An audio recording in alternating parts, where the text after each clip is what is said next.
Le tunnelier, c'est la technique qui sera utilisée pour réaliser la nouvelle ligne de métro. Une énorme machine qui commencera à creuser à partir du dépôt de Haaren, à 30 mètres de profondeur, à raison de 10 mètres par jour, 7 jours sur 7.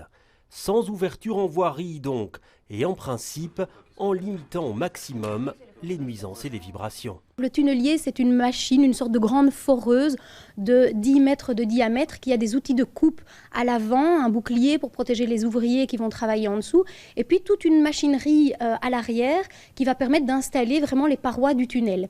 Et donc on creuse, la terre s'en va sur des convoyeurs à bande et repart vraiment à l'entrée du tunnel, et donc c'est comme ça qu'on construit vraiment le tunnel.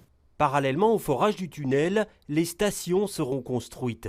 Il y en a 7 sur le tracé. Il y a 2 grandes phases de chantier qui seront menées parallèlement, le chantier tunnel qui durera 24 mois et les chantiers des stations. Et pour ça, on estime environ à 28 mois la partie de génie civil, donc vraiment le gros œuvre, et puis 51 mois pour tout ce qui est parachèvement et équipement. La construction de ces stations entraînera des perturbations dans les quartiers concernés.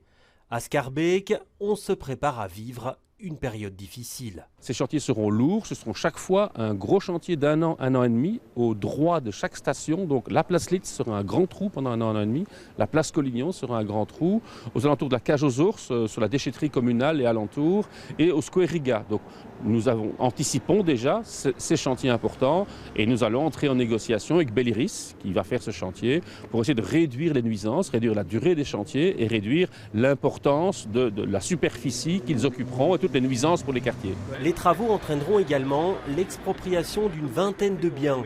Des négociations doivent encore être menées avec les propriétaires. Plusieurs réunions avec les riverains sont également prévues.